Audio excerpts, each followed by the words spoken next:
방송에서 제공하는 투자 정보는 투자 판단에 대한 조언입니다. 방송에서 제공하는 주식의 가치, 가격 상승 및 가격 하락에 대해서는 방송사에서 보장하지 않습니다.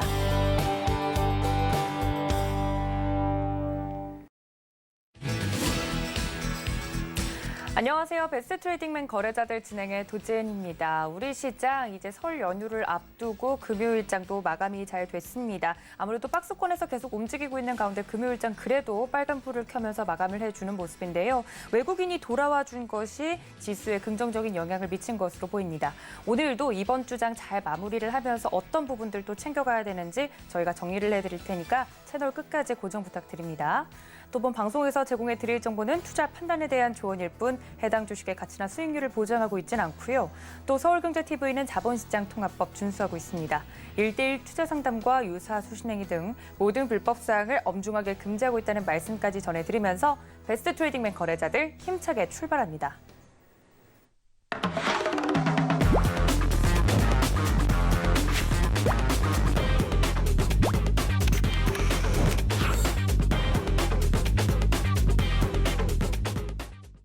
네, 늘 금요일 날 시장 진단을 정확하게 해주시는 분이죠. 박원재 위원님과 함께합니다. 위원님 어서 오세요. 안녕하세요.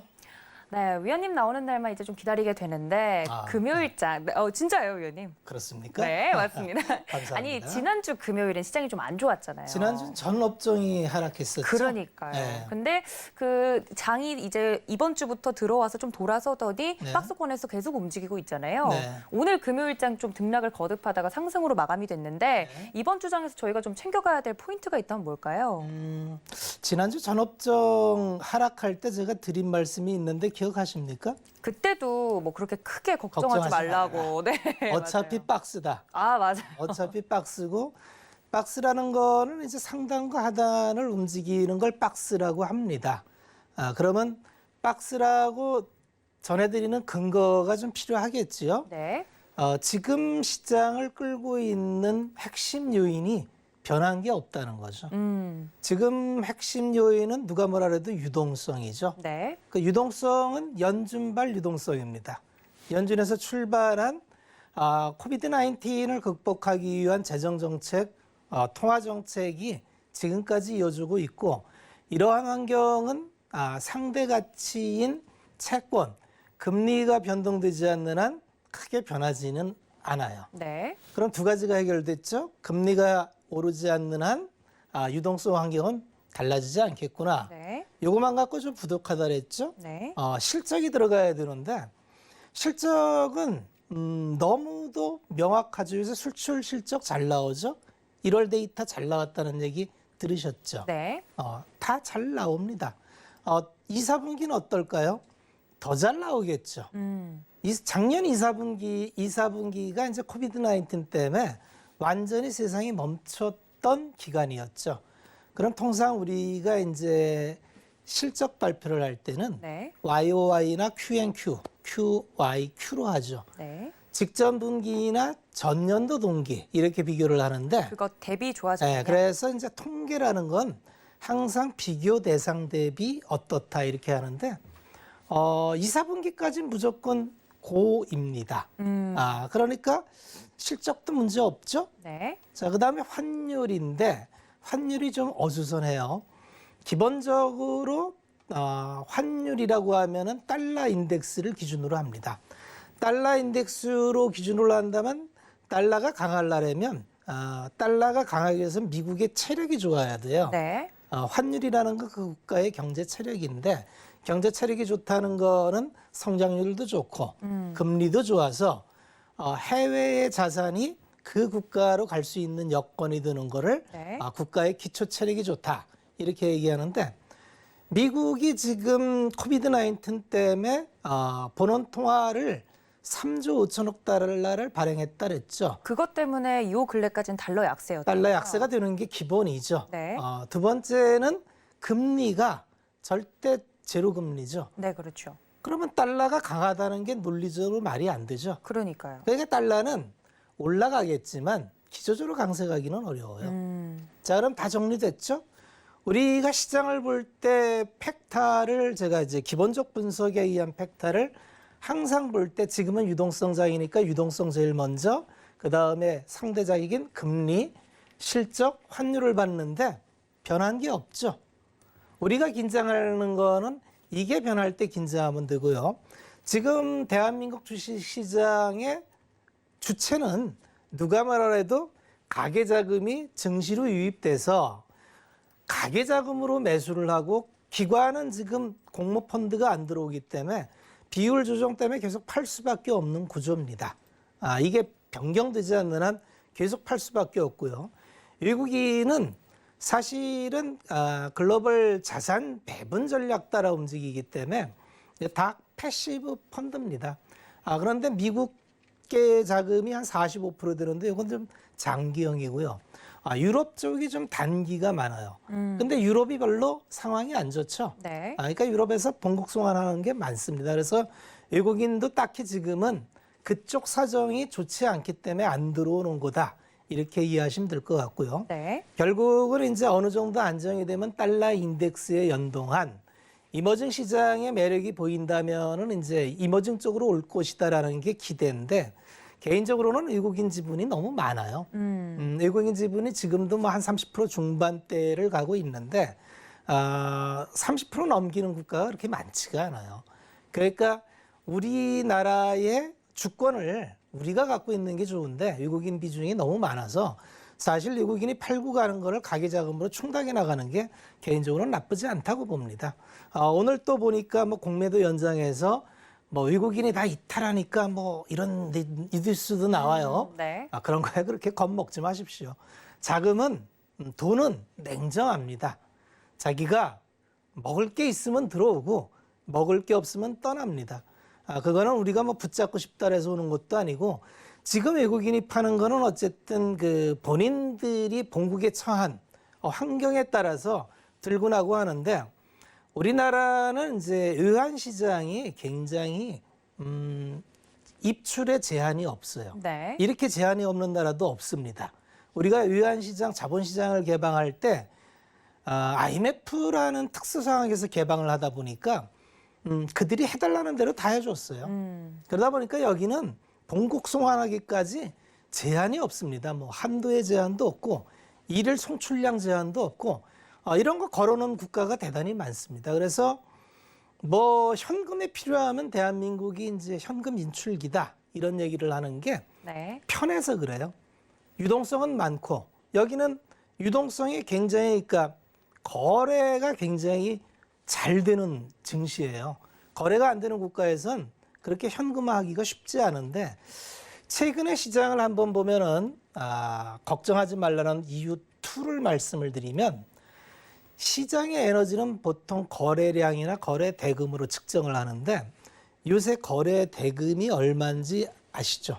굉장히 많다고 계속 연일 속보가 뭐 사상 나오고 있더라고요. 최고치예요. 네. 예전에 좋았을 때 우리의 거래 대금은 하루 평균 한 4조, 5조? 얼마 안 됐네요. 지금에 이렇게 비하면. 네. 이렇게 거래되던 시장이에요. 요새는 거래가 안 돼서 오늘 얼마입니까? 19조. 19조가 얼마 전에 40조도 거래됐었죠. 그러니까요. 그래서 이제 차트를 이렇게 보여드리면 주간 단위로 예전에 그저 이렇게 거래되던 차트였어요. 차트가 지금 화면에 나갑니까? 네. 맨 아랫단에 이제 거래대금 차트인데 이렇게 가다가 지금 지수가 이제 2,000에서 3,000을 안착하면서 볼륨 자체가 확 느는 게 느껴지실 거예요. 주간 단위로 150조를 찍고 이렇습니다. 지금 우리 시장이 특히 1월 달에 와서 개인이 22조를 샀어요. 그러면서 굉장히 큰 에너지가 이 시장에 들어오고 있어서 한번 상상을 해보십시오. 이렇게 들어온 자금이 한 번에 다 빠지는 일이 있을까요? 웬만하게 큰일 아니고서는 아니지 않을까요? 내 돈을 태웠어요. 1월 달에 20조를. 네. 그 사람들은 굉장히 조심조심하게 생각하다가 들어온 돈이에요. 근데 이 사람들이 이제 한번 시장을 이렇게 입체적으로 분석을 해보십시오. 우리가 시장을 맨날 오를까 내릴까 하면은 그거 아무도 모릅니다. 그런 거에 연연하지 말고 우리 시장이 지금 개인이 1월 달부터 22조를 샀는데 뭘 샀는지를 볼게요. 1위가 삼성전자를 샀습니다. 물경 11조. 삼성전자 우선주 2조, 13조, 현대모비스, LG전자, 기아차, 하이닉스, 현대차, 이노베이션, 바이오팜, 한국전력이 있네요. 그 다음에 제발 인버스가 있어요. 인버스. 근데, 제가 역주행하면 안 된다 그랬죠? 근데 많이들 사시더라고요. 네, 인버스. 그 다음에 이제 ETF로 이제 2차 전지 펀드, 네. 삼성 SDI 이렇게 샀습니다. 이분들이 왜 이런 종목을 샀을까요? 익숙하기 때문이고 네. 편안하기 때문이에요. 주식은 어렵습니다. 어렵기 때문에 굉장히 조심조심한 마음으로 들어온 분들이 개별주 안 한다는 거죠. 예전에는 주식시장이 막 화랑장 때 이런 대형주가 가지 않고 이상한 종목들이 막 날라다녔어요. 처음 들어보는 종목. 그래서 뭐 코스닥의 개별 종목이라는 게 막 돌아가면서 갔는데 이번 자산의 이동은 부동산 자금이 부동산 투자가 막히면서 굉장히 보수적인 성향의 사람들이 보수적인 마음들을 갖고 들어오니까 이런 대형 우량주에 들어오는 거예요. 자금의 성격이 성격이 주식시장에. 틀립니다. 이 돈은 쉽게 나갈 자금이 아니에요. 연말까지 가보지 뭐. 강남에 똘똘한 아파트 한 채. 라고 생각하시면 이런 개념으로 지금 들어와서 삼성전자를 사기 때문에 네. 그런데 더하기로 꿈이 생겼다 그랬죠. 그렇죠. 돈만 갖고는 안 됩니다. 시장이 유동성 플러스 이 유동성을 담아줄 그릇, 기업의 체질이 바뀌어야 되는데 아주 다행스럽게도 대한민국 기업은 체질이 바뀌고 있어요. 삼성전자가 그동안에 평가를 못 받았던 건 메모리 반도체의 변동성 때문에 그렇다는 얘기를 몇 번 드렸어요. 네. 치킨 게임을 할 때 영업이익이 막 극단적으로 가격 하락이 90%, 95% 이렇게 돼요. 뭐 DDR 램으로 뭐 5불에 팔던 걸 10센트 이렇게 떨어졌었어요. 치킨 네. 게임 할 때. 네, 가격이 밑도 네, 그러니까 이런 기업을 어떻게 내가 가치를 주냐 그래서 삼성전자 퍼밸류는 항상 6배에서 12배 이렇게 받았던 거죠. 그런데 과점화가 안정이 되고 이제 치킨 게임을 더 이상 할 필요가 없습니다. 두 번째는 메모리 반도체보다 훨씬 큰 시스템 반도체가 구조적으로 TSMC랑 삼성전자의 과점으로 끝났다 그랬죠. 그러니까 기업의 밸류가 달라지고 있죠. 들어오는 유동성에 달라지는 기업이 새로운 흐름을 만들고 있습니다. 네. 이걸 믿어야 되고요. 마찬가지로 자동차도 이제 탈 것 이러면은 재미가 없어요. 그렇죠. 이걸 이제 경기 소비주라 그러는데 자동차를 예전에는 자동차가 이 영업이익률 편차가 컸어요. 호황 때는 영업이익률을 뭐 8% 이렇게까지 받다가 네. 이제 막 안 좋아서 재고가 쌓이고 뭐 이러면 영업이익률이 1, 2%로 뚝 떨어져요. 완전 경기 예, 그래서 이익단이 자동차도 좋았을 때는 뭐 현대차 기준으로 8조 이렇게 가다가 이제 안 좋을 때는 겨우 그냥 뭐 경상이나 유지하는. 그러니까 이걸 시크리컬 기업이라 그러는데 시크리컬 기업은 평가를 많이 안 줍니다. 그래서 대한민국이 대체적으로 중간재 기업, 산업의 시크리컬 기업이 많다 보니까 코리아 디스카운트는 나름대로 합당한 이유가 있었다고 봐야죠. 네. 그런데 그게 작년 코비드-19를 전후로 해서 또 4차 산업을 진입하는 데 있어서 완전히 달라집니다. 시크리컬 기업이 아니라 차세대 성장 산업에 선점하는 기업으로 가고 있어요. 그렇죠. 애플이 왜 끊임없이 현대차에 구애를 할까요? 그렇죠. 이거는 현대차에서 제안한 게 아니죠. 애플에서 제안한 겁니다. 글로벌리로 애플이 요구하는 어떤 가장 큰 기준점은 단가입니다. 근데 단가를 맞추려면 수직 계열화가 완성돼 있어야 돼요. 근데 자동차 라인업 중에 전 라인업에 수직 계열화가 다 돼 있는 기업은 현대 기아차가 글로벌 기업 중에서 가장 잘 돼 있습니다. 그리고 더군다나 애플은 내연기관차로 들어오는 게 아닙니다. 자율주행차로 들어오는 거예요. 그렇죠. 자율주행차라는 건 플랫폼이라는 거죠. 네. 플랫폼이라는 거는 데이터를 생산해야 됩니다. 그럼 뭐가 데이터냐? 자율주행 데이터가 플랫폼의 베이스가 되는 거예요. 그러면 자동차가 그동안에는 차 빨면 끝이었습니다. 차 매출하면 이 이후에는 없었어요. 근데 앞으로 디바이스로 변하면 어떤 변화가 생기느냐 하면 차 팔고 끝이 아니라 차 팔고 여기에 부가되는 수익이 계속 나옵니다. 그렇죠. 테슬라가 25,000불짜리의 차를 판단했죠. 네. 그게 이제 올해 출시하는 모델인데 그럼 테슬라가 25,000불로 살 수 있느냐? 안 그렇습니다. 여기 FSD라고 풀 자율주행 서비스를 업그레이드하면서 팔게 되는데 이게 10,000불까지 올라갑니다. 그러면 35,000불인데 그걸 구입 안 하는 사람이 없어요.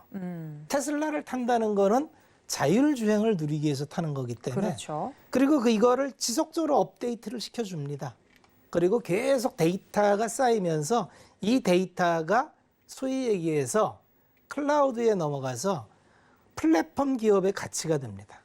지금 그러면 이걸 애플만 들어올까요? 아니죠. 네, 더 구글도 들어오고 네. 아마존도 들어오고 다 들어옵니다. 애플을 마이크로소프트도 기반으로 들어오고. 하는데. 근데 그들은 자동차를 만들어낼 수가 없어요.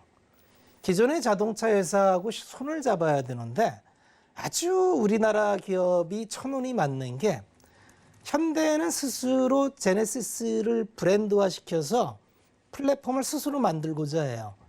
빅테크 기업은 자기들과 브랜드를 이 브랜드 싸움이 치열해요. 그러면 메르세데스 벤츠는 절대 자기 브랜드 포기할 리가 없죠. 그렇죠. 그러니까 유럽의 명차는 브랜드 포기를 못 합니다. 그거로 먹고 사니까. 네. 그러면 이제 GM과 일본 차인데 일본 차도 전기차 대응이 안 돼 있어요. 그렇죠. 일본은 하이브리드로 갔기 때문에 그러면 이제 GM이나 근데 GM도 자체적으로 할 욕심이 있어요.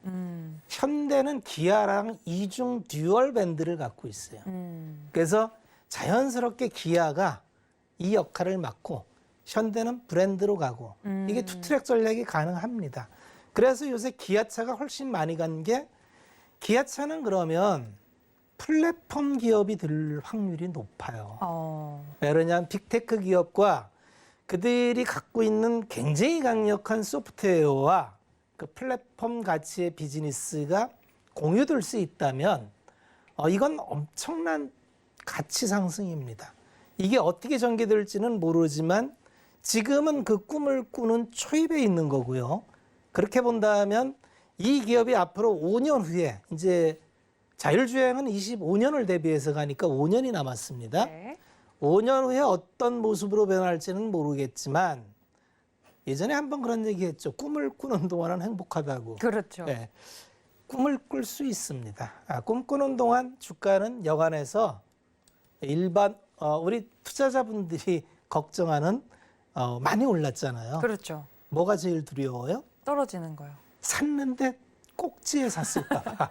제가 마지막 차일까 봐. 내가 막차 탈까 봐 두렵잖아요. 맞아요. 담대한 마음을 가십시오. 담담한 마음을 가지시고 이 꿈에 대한 비전을 갖고 있는 투자자는 좀 마음 편하게 그렇지만 쫓아가지 마십시오. 제발 쫓아가서 사지 말고 이렇게 박스 구간에 있을 때 제가 이제 방향은 드리지만 매매 타이밍이나 이런 건 다 우리 시청자분들이 알아서 하셔야 됩니다. 그런 것까지 제가 해드릴 수는 없어요. 그런데 급하지 않게 하십시오. 왜 그러냐면 이게 내일 팔 게 아니잖아요. 그렇죠. 오늘 사서 내일 팔 게 아니라면 좀 여유를 가지면 합리적인 가격에 살 수 있는 기회를 시장은 줍니다.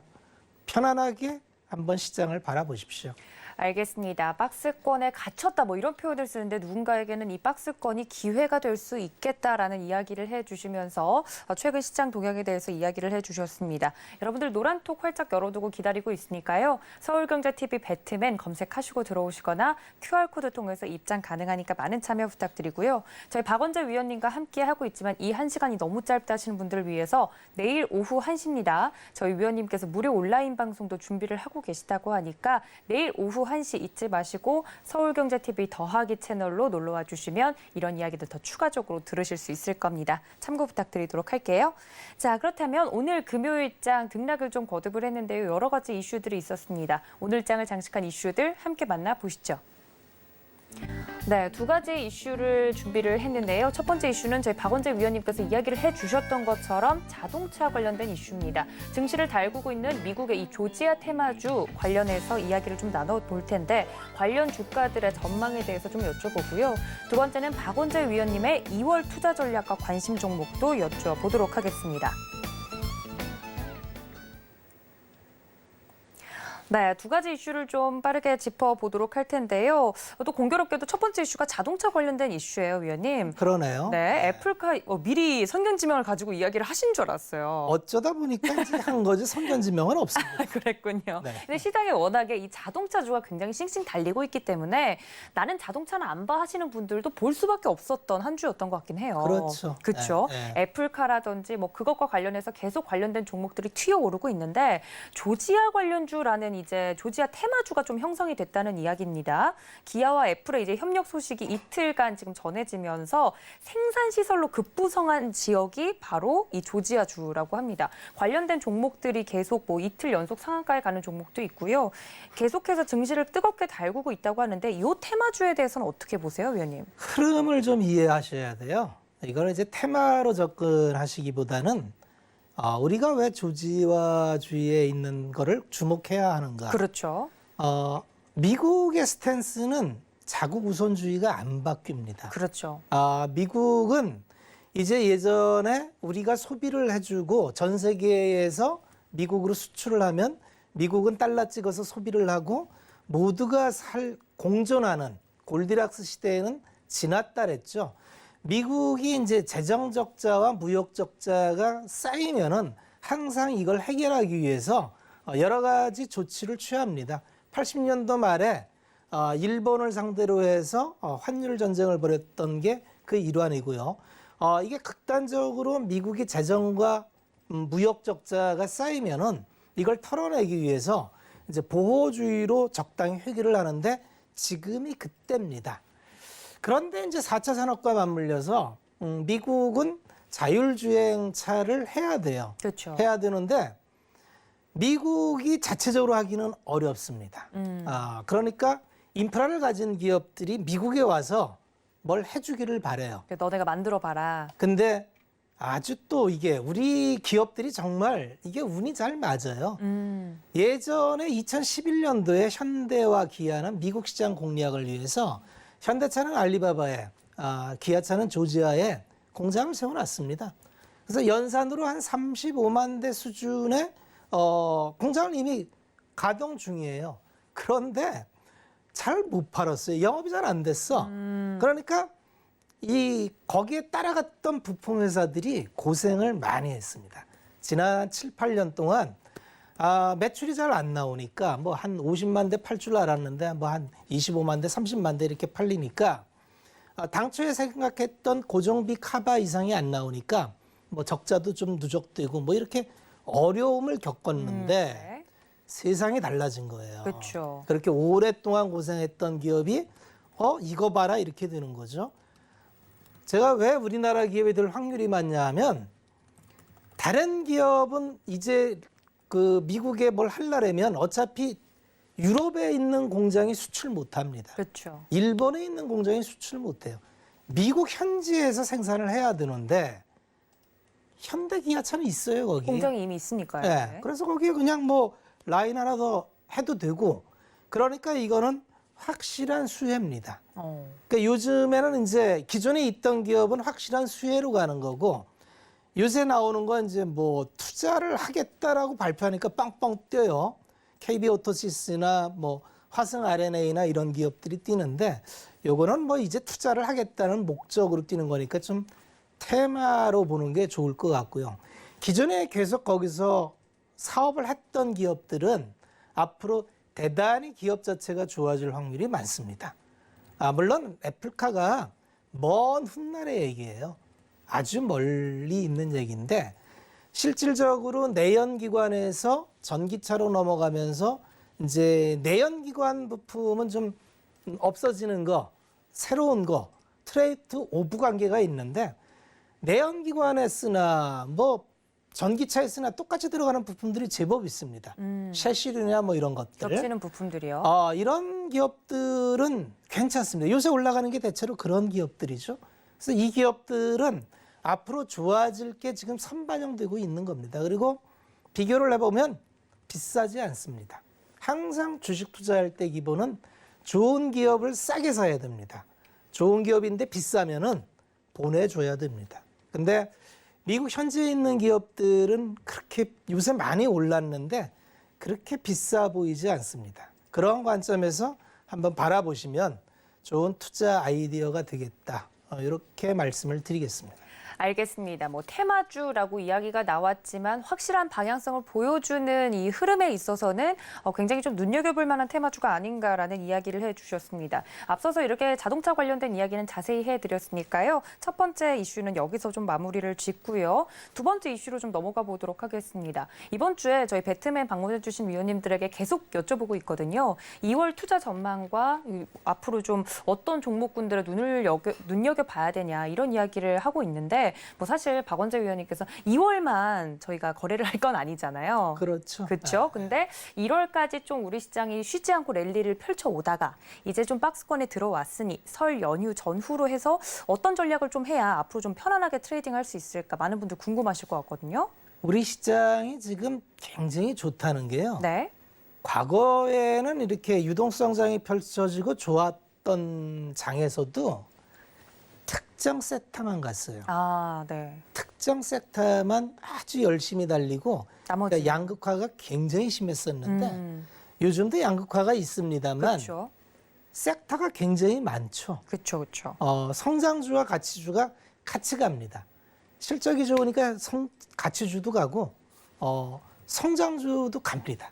같이 가요. 그래서 작년을 돌아보면은 뭐 BBIG 가다가 이거 쉬니까 뭐 자동차 가다가 이거 쉬니까 또 전자 가다가 네. 그다음에 나중에 화학, 철강 이렇게 산업재료 기계까지 다 돌았죠. 그렇죠. 그러더니 이제 뭐 정책 관련주로 뭐 건설도 가고 조선도 가고 한 바퀴씩 다 돌았어요. 안 간 섹터 없었죠. 이렇게 전 섹터가 오르가는 경우는 그렇게 많지 않아요. 그러니까 지금은 시장이 굉장히 강하고 좋은 시장입니다. 투자 아이디어가 너무 많고요. 그런데 이제 지금 우리가 바라봐야 될 거는 올해는 실적이 좀 확인이 돼야 됩니다. 그러니까 우리가 기대했던 것만큼 코비드 19을 극복하고 백신을 접종해서 경제가 완전히 정상화되는 거를 기대하고 막 달려왔는데 네. 그만큼 나오나? 라는 걸 체크를 해야 되는데 사실 이게 좀 애매합니다. 숫자 나오는 게 우리의 기대치보다는 못할 확률이 많습니다. 왜 그러냐면 아직도 백신 접종은 안 끝났고요. 그렇죠. 지금 백신이 제대로 접종되는 나라가 이스라엘이 있고요. 이쪽은 확실히 감염률이 뚝 떨어집니다. 네. 그러니까 백신이 효과가 있다는 거예요. 이제 그 다음에 집단 면역이 할 게 미국입니다. 네. 미국이 아마 지금 플랜대로 하면 9월이나 올해 말까지는 백신 접종을 다 할 계획인데 그럼 집단 면역이 생기면 이제 경제 정상화를 누린다는 거죠. 그렇죠.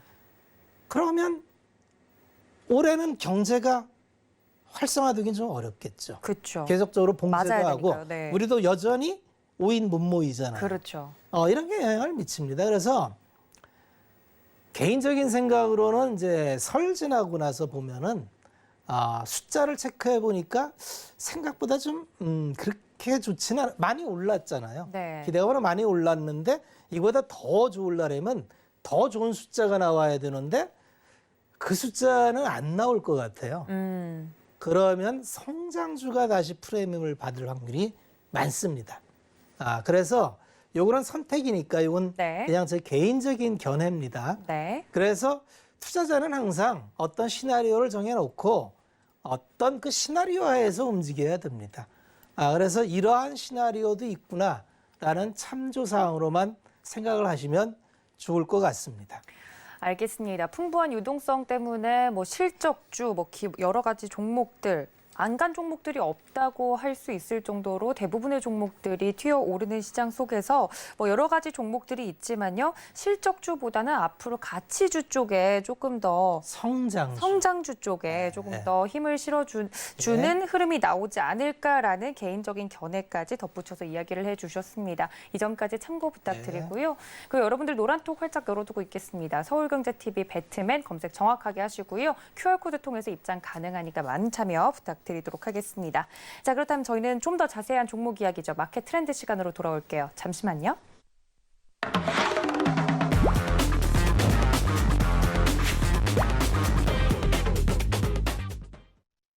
자, 그렇다면 내일장 움직일 업종들 중에서도 좀 종목 이야기를 하면 좋을 것 같은데요, 위원님. 소재, 부품, 장비라고 적어주셨는데 역시나 반도체인가요? 반도체예요. 반도체요, 네. 반도체를 이제 보셔야 될 이유가 사이클이 크다 그랬죠. 슈퍼 사이클이라 그랬죠. 네. 실질적으로 투자가 많이 집행이 되고 있어요. 근데 이번에 쇼티지가 심각합니다. 반도체가 없어서 차량용 반도체가 없어서 차 출하가 안 되죠. 그 정도라고 하더라고요. GM은 지금 이제 생산 대수를 감축을 이미 실행을 하고 있어요. 네. 우리나라의 부평공사도 지금 50% 감축 계획을 밝혔죠. 굉장히 심각합니다. 이게 결국은 이제 인벤토리 재고 관리의 실패인데 작년에 이제 코비드 19으로 인해서 차량 판매가 안 되니까 차량 회사들이 주문을 안 넣었어요. 주문을 안 넣었어요. 근데 네. 이 차량용 반도체가 공정이 꽤 까다롭습니다. 그래서 생산을 꺼리는 이유가 그런 것 네, 때문인가요? 왜냐면 이게 맞춤형 제작을 해야 되기 때문에 이제 차량용 반도체가 뭐냐면 이게 이제 MCU라고 네. 뭐 창문을 여닫는 것도 반도체가 다 들어갑니다. 와이퍼 돌아가는 거, 그다음에 뭐 요새 헤드업 디스플레이 뭐 이런 거 네. 모든 게 반도체가 다 들어간다고 보면 돼요. 그러면 차량에 들어가는 반도체 숫자가 굉장히 많습니다. 그러면 이게 그냥 단순하게 불일치구나, 수급 불일치구나 이렇게 볼 문제는 아니란 말씀이시죠? 재고 관리의 실패예요. 왜냐하면 이 반도체 라인에 여유가 있으면은 이게 이제 요거는 차량용 반도체 거하고 이제 캐파가 딱 비어 있으면은 이제 오다 끊어졌다가 오다 다시 넣으면 바로 나올 텐데 네.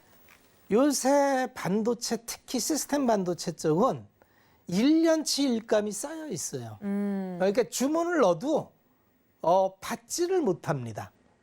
그러니까 지금 갑자기 이제 경기가 살아나서 그러니까 작년에 차량용 반도체 주문을 넣지 않으니까 시스템 반도체 회사인 TSMC와 이제 삼성전자, 네. 그 다음에 이제 정해져 DB 있죠, 하이텍, 이제 중국의 SMIC 이런 기업들이 너희들 수주 안 줘? 알았어. 그러면 그때 이제 집콕이 되니까 네. TV 판매가 엄청 늘었어요. 작년에. 디스플레이. 네. 네, 디스플레이, 네. 노트북 뭐 이런 게 많았어요. 그러니까 여기도 MCU가 다 들어갑니다. 그래서 DDIC, PMIC 이런 게 다 들어가요. 네. 이런 게 다 이제 시스템 반도체인데 차량용 반도체 룸을 이걸로 다 채운 거예요. 그리고 이것도 주문이 연말까지 쌓여 있어요. 주문을 넣어도 받을 수가 없는 상황입니다. 굉장히 심각한 요새 계속 쇼티지 하는 게 뭐냐면 이게 쇼티지입니다. 내가 주문을 넣어도 물건을 언제 받을지 몰라요. 이거는 정말 오래 가고요. 이제 어느 정도냐 하면은 대만 정부에 증서를 요청하는 단계까지 이르렀어요. TSMC가 전 세계에서 가장 많은 캐파를 갖고 있는데 제발 좀 증서를 해줘야 하는데 증서를 안 하는 게 아닙니다.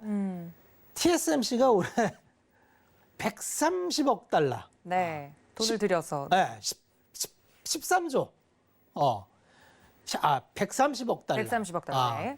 그러니까 13조, 15조를 들여서 증서를 하는데 증서를 해도 부족할 만큼 왜 그러냐면 4차 산업이 진행되면서 차량이 전장화로 되죠. 그렇죠. 그러면 기하급수적으로 반도체가 늘어납니다.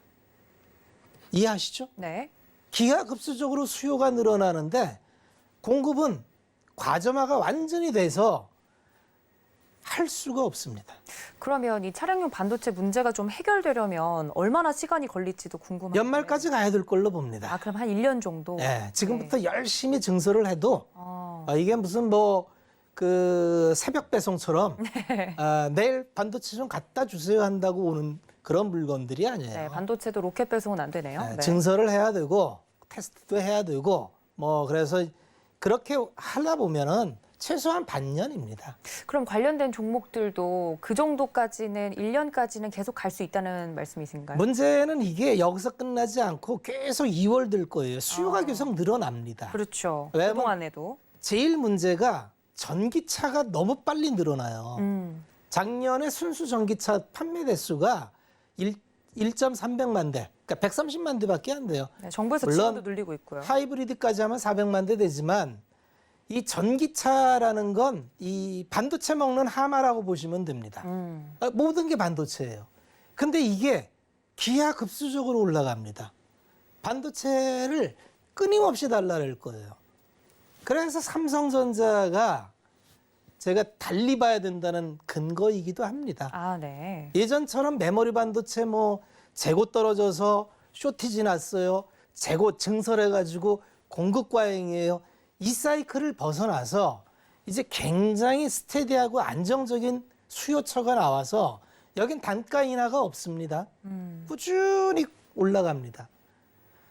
이 스토리를 믿는다면 지금 뭐 여기에 딸렸는 제가 소부장은 뭐 수없이 얘기를 했으니까 네, 종목 이야기를 또 해주셨으니까요. 기업들은 뭐 따로 말씀을 안 드리고 또 제가 하는 공방에서 뭐 이런 얘기는 수시로 하는 얘기니까 우리가 항상 주식시장을 바라볼 때는 산업의 흐름을 중심으로 보려면 이제 독해력이 좋아야 돼요. 네. 시장의 흐름을 이해하고 가면 편합니다. 근데 시장 이해하기가 쉽지 않죠. 그러면 난 매매를 하겠다 그러면 굉장히 빨리 모멘텀을 쫓아가면 됩니다. 어쨌든 둘 중에 하나는 잘해야 됩니다. 이게 전략이고 전략을 분명히 갖고 접근을 하시고 이도 저도 아니면 항상 주식시장은 냉정한 곳이기 때문에 아무 준비 안 돼 있는 투자자한테 성과를 나눠주지 않습니다. 공짜 없습니다. 그렇죠. 그러니까 내가 성과를 나눌 만한 준비가 되어 있는지를 항상 피드백하면서 참여를 하시기를 바랍니다. 알겠습니다. 이렇게 IT, 반도체, 소재, 부품, 장비주에 대해서 왜 눈여겨봐야 되는지 다시 한번 이야기를 해드렸으니까 참고 부탁드리도록 하겠습니다. 자, 그럼 마지막 코너죠. 저희는 베스트 스탁 시간으로 돌아올게요. 잠시만요.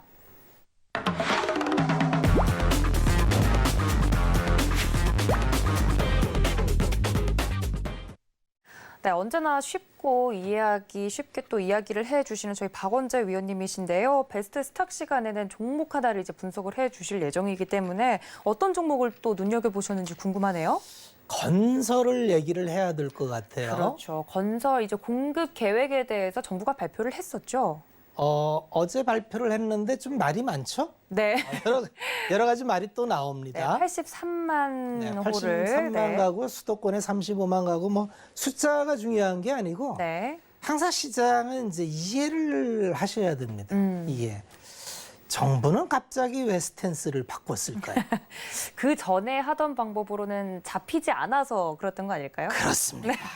우리 도하나님이 정확하게 저도 성장 중가 봐요. 의원님. 수급을 못 이깁니다. 그렇죠. 세상의 모든 건 수요와 공급인데 수요가 있는데 이 수요가 가수요라고 하고 공급이 부족한데 공급이 충분하다고 하고 그런데 수급이 안 맞으니까 가격이 올랐죠. 그렇죠.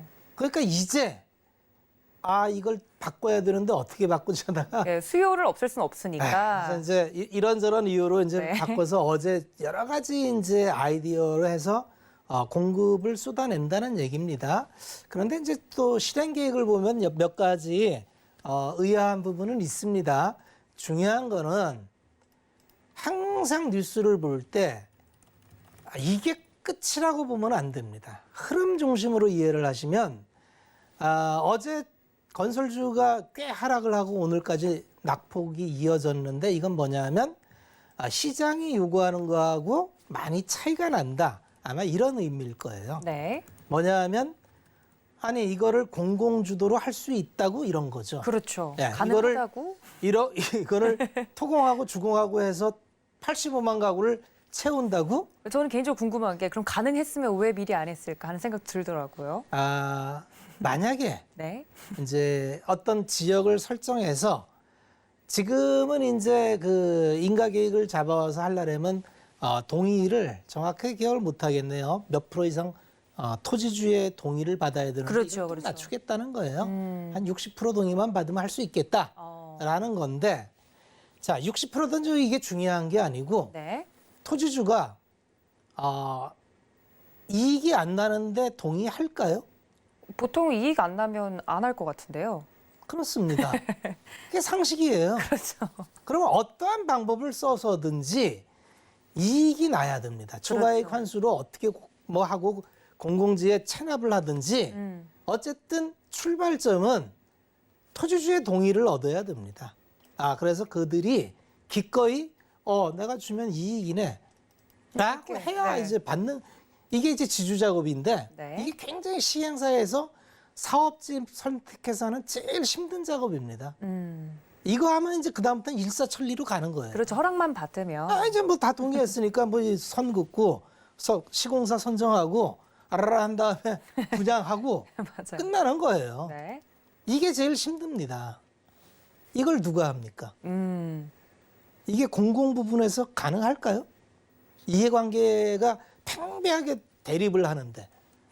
그래서 아마 조만간 혈신성 있는 대책으로 또 바뀌어서 나올 겁니다. 중요한 건 뭐냐 하면 정부의 스탠스가 공급으로 바뀌었습니다. 이게 중요한 거고요. 네. 어쨌든지 이게 바뀌면 이제 이게 짧은 시간이 아닙니다. 뭐 올해 내년에 끝나는 게 아니에요. 이게 꽤 오래 갑니다. 그러면 이 밸류 체인 단에 있는 수많은 기업이 다 혜택을 받습니다. 그렇겠군요. 예, 그러면 이제 처음에 들어갈 때 뭐 얘기한 대로 지주협에서 동의를 받고 인가 계획을 받고 그러면 이제 건자재 순서가 이제 뭐 이제 땅부터 이제 다져야 되니까 그렇죠. 콘크리트 파일부터 시작해가지고 쭉쭉쭉쭉쭉 한 8단계로 나중에 마감재까지 해가지고 쭉 혜택을 받는데 이 모든 밸류체인 단이 다 혜택을 받습니다. 그 다음에 건설사 당연히 혜택을 받고요. 그래서 또 그동안 건설사들은 한 7년 동안 굉장히 그 어려움을 겪었어요. 그렇죠. 그래서 마찬가지로 지금도 건설사들은 평가를 못 받습니다. 저것도 저러다가 일 나가지고 말겠지. 빅베스. 그죠? 맞아요. 한꺼번에 또 장부정 내갖고 대규모 손실 반영하는 거 아니야? 옛날에 해외 공사 받았다가 이게 저가 수주로 판명돼가지고 사당 뭐 1조씩 손실을 한 번에 반영하고 그랬어요. 대형사들이. 네. 그러니까 그 트라우마가 있어서 지금도 뭐 건설자들은 많이 올랐음에도 불구하고 PBR이나 퍼 밸류로 보면 굉장히 평가를 박하게 줍니다. 안 쳐줘요. 그런데 박하게 줄 필요가 있나 하는 거죠. 업황이 이렇게 좋아지고 앞으로 이제 나올 물량이 훤히 보이는데 그럼 하나하나 볼게요. 대형사들 뭐 대우건설, 뭐 현대건설, 뭐 GS건설을 한번 보겠습니다. 어떤 네. 평가를 받고 있는지. GS건설이 지금 PBR로 0.8이 청산 가치를 못 받습니다. 지금 퍼밸류 하면 올해 7.4, 내년에 5.8. 우리 시장이 지금 15배를 받아요. 그런데 건설사들은 많이 올랐다고 생각했는데 여전히 이 평가입니다. 그럼 과거에 그렇게 저평가를 받았느냐? 그렇지 않습니다. 과거에 GS건설이 좋았을 때에는 뭐 한 1점 후반대 뭐 이렇게 평가 받았었어요. 그러니까 주식은 변합니다. 이 환경이 변함에 따라서 평가가 변해요. 평가가 변하면 업사이드가 열리는 겁니다. 그래서 건설주이기 때문에 안 돼가 아니라 건설주가 달라지네. 그러면 장기 차트로 한번 보겠습니다. 월봉으로 보면은 자 이게 월봉인데 네.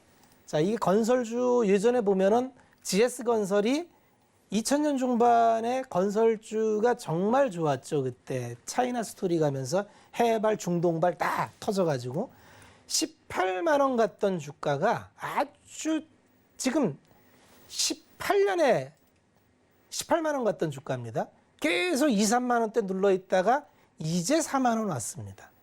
이제 4만 원 왔어요. 오랫동안 쉬었다는 거는 조금만 불이 붙어도 활활 탈 수 있는 기름을 잔뜩 먹었다. 이렇게 보시면 되는데 네. 지금 정부의 대책은 만만치 않은 이거 시간이 굉장히 빨리. 그렇죠. 그래서 어쨌든 건설주 그런 의미입니다. 그래서 네. 오늘 제가 더 전해드릴 거는 대림산업이라고 있었어요. 대림산업. 대림산업이 이제 복합기업이었어요. 이게 원래 모기업이 석유화학에서 출발을 했는데 석유화학과 이제 건설을 같이 묶어가지고 복합기업으로 하다 보니까 건설주가 호황이라도 평가를 못 받아요. 유화가 호황이라도 평가를 못 받아요. 네. 그러냐면 유화 호황일 땐 건설주라 해서 안 가고 건설 호황일 땐 유화 호황에서 안 가고 억울했겠네요. 계속 평가를 못 받았는데 이번에 이제 인적 분할을 통해서 분할을 했습니다. 그래서 DL과 DL-ENC라는 기업으로 분할을 했는데 DL도 잘 평가받고 왜냐면 자산 가치가 엄청 좋아요. 그래서 DL도 평가를 받고 DL-ENC도 평가를 받는데 이게 이제 분할 전에 한 3.8조 이렇게 됐는데 3.5조 뭐 이 정도 됐는데 지금 분할하고 나서 어쨌든 DL-ENC 오늘 말씀드릴 DL-ENC가 건설 부분입니다. 네. 이 부분이 다른 건설사 대비해서 다른 건설사들은 아까 PBR이 0.8 이렇게 갔잖아요. 네. 얘는 굉장히 불이익을 받아서 지금 0.5예요. 그러니까 그럼 앞으로 이제 분할을 했기 때문에 뭐가 좋으냐 하면 그동안에는 복합기업으로서 디벨로퍼로서 역할을 못 했는데 앞으로는 건설업은 디벨로퍼 역할이 굉장히 큰데 그런 거를 할 수 있는 여건이 됐습니다. 그리고 역량이 좋아요. 중요 사업지의 사업장 다 갖고 있고요. 어쨌든 재무 이제 분할했으니까 재무를 뚝 띄워갖고 재무제표는 안 나와 있지만 PBR 밸류 현재 2조 3천억인데 제가 볼 때 PBR 타 기업 대비 0.8배 가면은 한 15만 원 수준 될 겁니다. 오늘 12만 원인데 15만 원 가야 건설업 호황 이거 빼고 다른 기업하고 동일한 잣대다. 이렇게 보시면 되고 15만 원에서 건설업 호황이 더 간다면 업사이드는 또 열려 있다고 봐야 됩니다. 그래서 항상 말씀드린 좋은 기업을 싸게 사야 되는데 좋은 기업 맞고 싼 가격도 맞는 것 같습니다. 목표가를 12만 원이니까 한 15만 원 드릴게요. 네. 그다음에 대충 11만 원대에 들어가시면은 손절가 8만 원 잡으면은 좋은 결과가 있지 않을까 이렇게 말씀을 드리겠습니다. 알겠습니다. 주택 공급과 관련한 이슈들이 계속 나오고 있는 가운데 건설주에 대한 믿음이 좀 있으시다면 DL-ENC 눈여겨보시는 게 좋겠다라는 말씀까지 전해드렸습니다. 노란톡 활짝 열어두고 있으니까요. 서울경제TV 배트맨 검색하시고 들어오시거나 QR코드 통해서 입장 가능하니까 많은 참여 부탁드립니다.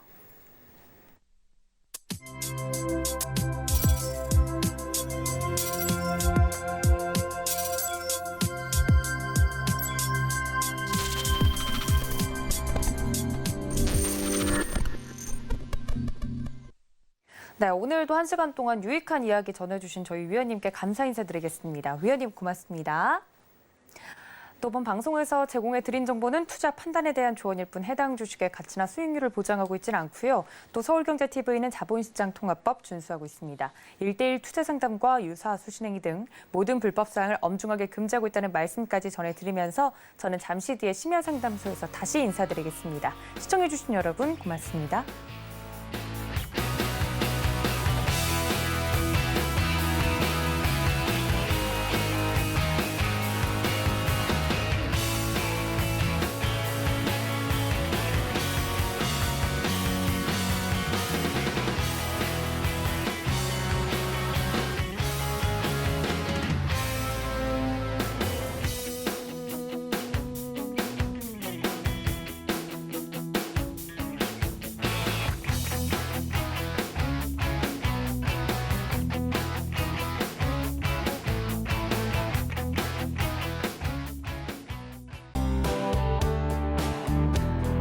방송에서 제공하는 투자 정보는 투자 판단에 대한 조언입니다.